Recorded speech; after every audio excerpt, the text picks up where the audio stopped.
Ma définition de la santé repose sur deux piliers. La définition officielle, c'est un état complet de bien-être physique, psychologique et social. Et puis ma définition plus particulière sur laquelle repose l'ensemble de mon travail, c'est que la santé, c'est un capital d'adaptation. Plus notre capital d'adaptation est optimisé, plus on est en bonne santé.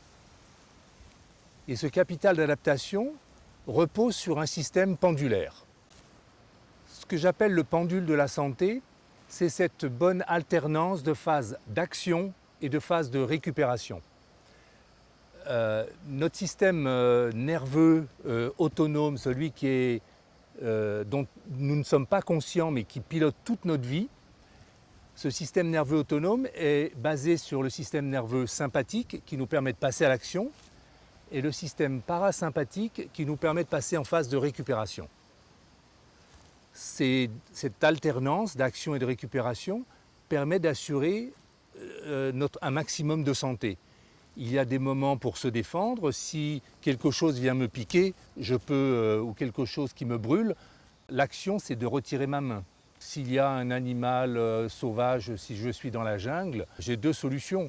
Soit je pense pouvoir lutter contre l'animal, soit je pense que si c'est un lion, il vaut mieux fuir. Donc l'action, ça peut être sous forme de lutte ou sous forme de fuite. Ça peut être pendant un certain temps ou à plusieurs reprises dans la journée. Mais on a également besoin de se reposer, ce qui permet au corps de se restaurer et également de se réparer. Et le problème dans notre vie moderne, c'est qu'on a de moins en moins de phases de véritable récupération. Et c'est l'absence de ces phases de récupération, de restauration et de réparation qui sont la source des maladies. Ce que m'a appris cette conjugaison de la médecine conventionnelle et de l'acupuncture, le pont qui permet de passer d'une médecine à l'autre, c'est la neurologie. Le système neurologique, c'est ce qui nous permet d'être en communication avec l'extérieur, donc de ressentir s'il y a une agression et de faire en sorte de se retirer de cette agression, d'avoir une idée de notre environnement et de pouvoir nous y adapter.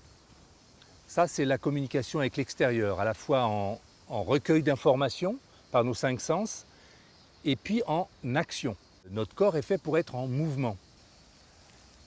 La neurologie, c'est également un système de communication interne.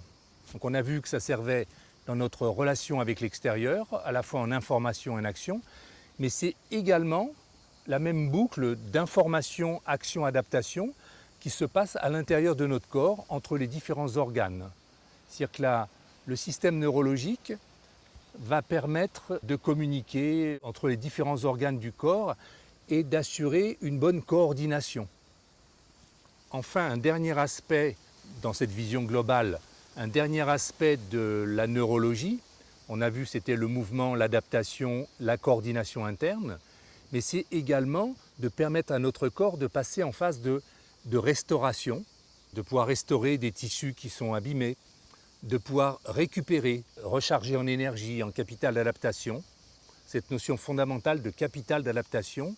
Ce capital peut être restauré quand on a des phases de repos, des phases parasympathiques, ce dont on a de moins en moins dans notre société actuelle. Donc, restauration, récupération, réparation, ça ce sont les données fondamentales qui permettent de rester en bonne santé ou de récupérer la santé. Et ça c'est le système parasympathique, en particulier le nerf vague, qui permet d'assurer ce maximum de santé. Le système orthosympathique, en fait on l'appelle le plus souvent, on parle du sympathique. Mais en fait le mot complet c'est orthosympathique. C'est une partie du système nerveux qui en nous permet de passer à l'action. Et le parasympathique, c'est celui qui nous permet de passer en phase de récupération. Donc l'orthosympathique, quand on doit passer à l'action, il va entraîner un certain nombre de choses dans notre corps. Si on doit passer à l'action, le sang doit se rendre rapidement dans les muscles. Donc les artères périphériques vont se contracter pour que le sang aille rapidement au niveau des muscles qui en ont besoin. Comme il y a 5 litres de sang, si les tuyaux sont rétrécis à un endroit, il faut qu'ils se dilatent à un autre endroit. Donc c'est au niveau du cœur que les artères coronaires vont se dilater au moment de passage à l'action. Ça, c'est le système sympathique, c'est l'effet sur le plan circulatoire. Sur le plan digestif, quand on doit passer à l'action, ce n'est pas le moment de digérer. Donc il y a un ensemble de choses qui se passent en nous pour faire en sorte que notre digestion se calme. Ce n'est pas le moment d'aller uriner ou d'aller aux toilettes. Donc le système sympathique va contracter les sphincters. Par contre, quand on va passer en phase parasympathique, les sphincters, eux, vont se détendre. Sur le plan respiratoire, en fait, qui est l'élément moteur, qui est le chef d'orchestre du corps, lorsqu'on doit passer à l'action, c'est d'abord une inspiration qui vient et qui va piloter l'ensemble du corps.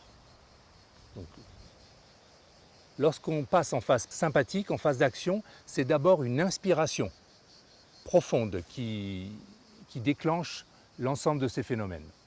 Pour favoriser le passage en phase parasympathique, c'est surtout l'expiration qui compte. Non pas de chasser l'air, mais de laisser sortir l'air. Donc on peut voir l'effet du système sympathique et parasympathique pour l'ensemble des organes. Par exemple pour la vision. Lorsque c'est le moment d'agir, ce n'est pas le moment de lire. Donc c'est la vision de loin, c'est-à-dire au-delà d'un mètre, qui est activée par le système sympathique. Par contre, le système parasympathique est activé par la vision de près. Par exemple, lorsqu'on prend un livre le soir pour aller et qu'on va se coucher, on va passer d'une vision de loin à une vision de près. Donc on va passer du système d'un climat sympathique, orthosympathique dans notre corps, à un climat parasympathique, ce qui fait que la respiration va se calmer, les muscles vont se relâcher et le bouquin va se casser la figure. Donc ça, c'est pour illustrer le fait que le système sympathique et parasympathique organise le fonctionnement de tous nos organes dans le corps. Jusqu'à maintenant, on a évoqué uniquement l'aspect neurologique. Mais en fait, la neurologie poursuit ou transmet son action à distance très souvent par des substances chimiques, par des neurotransmetteurs, par la production d'hormones. Par exemple, lorsque l'on doit passer à l'action, il y a une production de cortisone, il y a une production d'adrénaline, il y a production d'un certain nombre d'hormones qui sont nécessaires au passage à l'action. Par contre, si l'on ne passe pas à l'action, les tensions, les informations en nous vont persister et on va continuer de produire ces hormones alors qu'on n'en a pas besoin. Et ce qui déclenche d'ailleurs un certain nombre de maladies.